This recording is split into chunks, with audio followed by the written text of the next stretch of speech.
Welcome to the Film and Cinematography Podcast.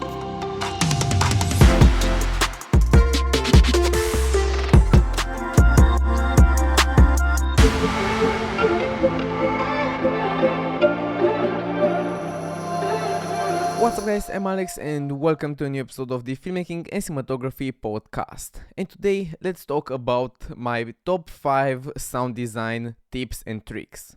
So first of all, sound design doesn't mean just to put a bunch of sound effects under your footage so that it's going to be, let's say, more cinematic. And as the well-known saying says, sound is half of the viewing experience. Sound is more than that. Half of the sound is, on the other hand, the music itself. I see a bunch of people who are taking music from a bunch of places, for example the audio libraries, and yes, this is a great place to get music because not every movie has the budget to hire a dedicated composer or a brand or a singer so that they can get some custom music. And of course, when you're going to publish this movie, and I'm not meaning just on YouTube, but the next level, when you're going to festivals or maybe even the movie for cinema, then you need to have all the music licensed. So you need to get the music from a dedicated service that can also offer you a license for use. But there's a problem. You see, the music on these services isn't quite perfect for your footage. Sometimes the beat isn't perfect, sometimes the length isn't good enough. But now I'm talking purely about the length of the music. Sometimes the music might be too long for your needs, so you need to cut it. And many beginners just put a cut when they need the music to end and put a fade out. Yeah, that's the beginner way. But there are more advanced way of doing this. Because sometimes the music has a tempo and it grows and it grows and it grows to a climax point. And right in the climax, when you put a fade out, it looks super beginner-like. Pro filmmakers wouldn't do, or not pro filmmakers, but let's say pro sound designers or pro music artists wouldn't do something like this at all. So in this case, if you're having a music file, you need to look at the waveform. If you see that the waveform is going up and up and up and the tempo is increasing and their climax is approaching, then you can decide either if you are going to use that climax or not. You cannot cut in the middle of it. Of course, you can make it shorter and let's say cut the middle of that climax moment and then put some fade in, fade out between the places that you have cut out. Yeah, that's a legitimate way of doing this. But to end the music at a certain point, you need to find a place where the music is on a lower pace. Also, another really important tip is not just to cut it there, but to make a cut a bit before the music should end and then bring the actual end of the music file there, because then the tempo also decreases and everything looks normal, as if that music would be designed to be so long. So the golden rule when editing with music is to not just put a fade out at the end and to try to combine that file to get a bit of the beginning of the file, then maybe the middle, then the end, and then another part of the middle, and so and so and so. You need to combine all of these parts together so that you can get the music that you want. You can be some sort of a composer, but you're not composing the actual music, but from a long music file you can transform, let's say, 5-minute music into a just 3-minute music by having just the beginning, cutting a bit of the middle, and then the end and maybe the climax. Or now it mostly depends on how your film and the film length of your scene is. Another very important aspect when editing with music is to sync to the beat. It is not enough just to cut the music and put it right there under your scenes. Sometimes certain music types have a beat, have some impact, or have a rhythm. So you need to sync the cuts of your movie to that rhythm. If you're not going to sync them, it doesn't look really bad. For example, classical music cannot not always be synced, but a music that has a rhythm and has a powerful beat, for example, then that beat would be recommended to sync the cuts of the video to that beat. It is not considered a mistake if you don't want to do this, but if the beats are misplaced and they look as if the cuts would be right a few seconds before the beat, then it doesn't quite look professional, because it seems that you have just slapped on the music under the track and that's it.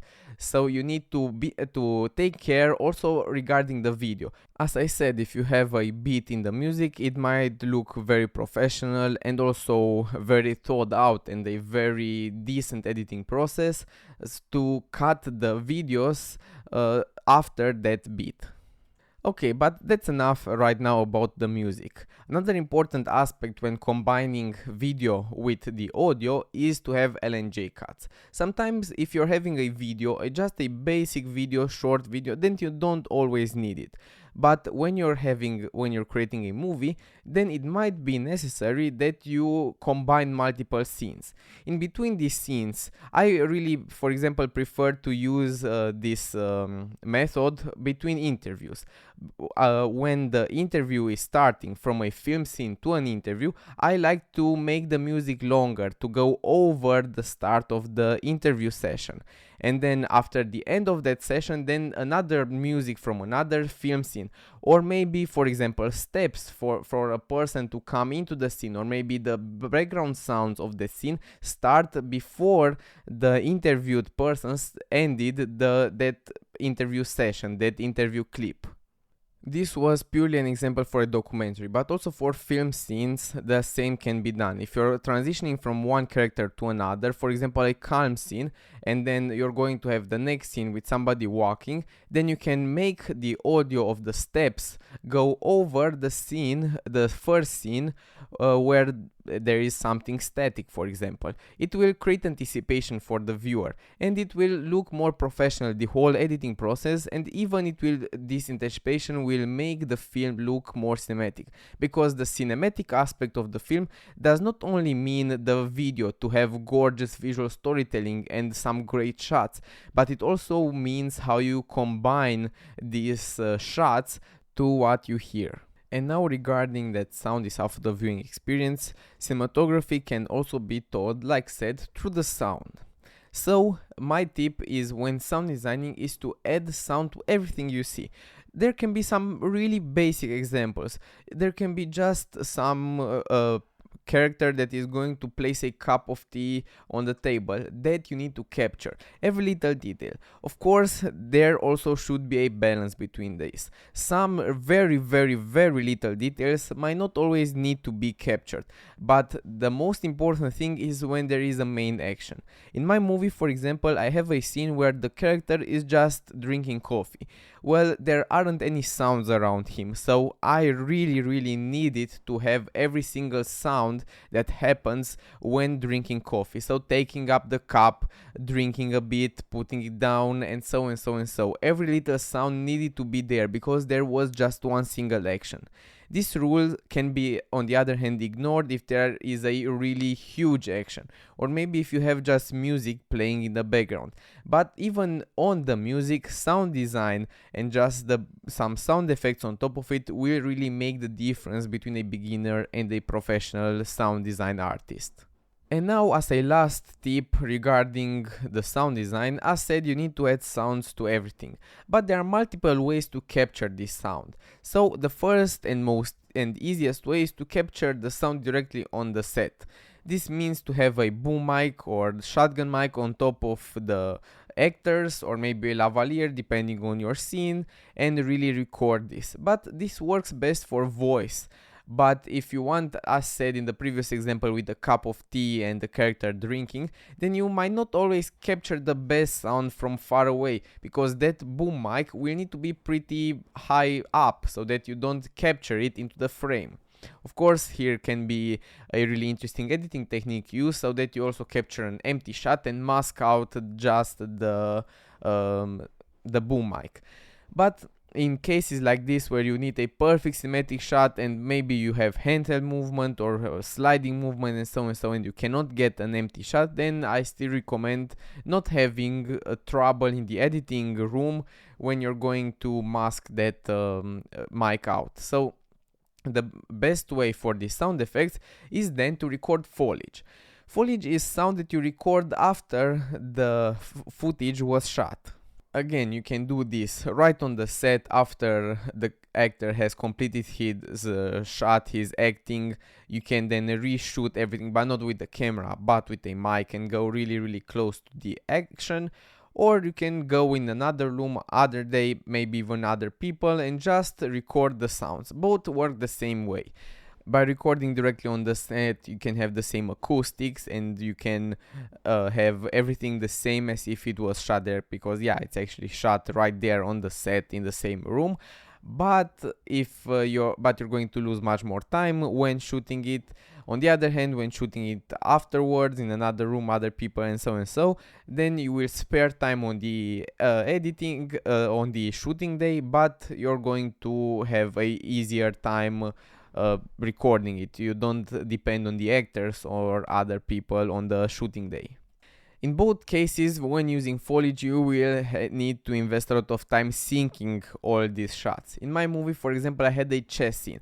I recorded putting each chess piece on the board, but it was a lot of struggle just syncing every little move there when putting the pieces down. Also, in the editing software, you can play around with the acoustics. For example, if you're creating sound design for Dolby Atmos or 5.1, 7.1 sound design, then you can also change from where the sound is coming. And yeah, this is going to be needed when using foliage. And also you need to work on the acoustics. For example, if you record it separately and you don't have the same acoustics in the room, you have probably the scene happens in a really big room with a lot of echo, but then you record in a professional sound studio, then you will need to add that reverb later on in post-production. As a last tip, you can also simply use sound effects from sound effects platforms or services, from where, for example, you can get also music and other from stock footage or stock audio sites. For this, it works exactly the same as with foliage, but the downside is that you might not find always the best sounds possible. I had such a problem with my movie. For example, with the steps, I couldn't find the exact steps as the character for the character's shoes and the ground he was walking on, so I needed to record foliage. Of course, but using some services like this, you will definitely spare a lot of time not going to record foliage for each individual action. So that's it for today, guys. Thank you so much for tuning in, and I hope that you learned something new regarding the sound design and my sound design tips. Thank you so much for tuning in, and I hope to see you next time. Welcome to the Film and Cinematography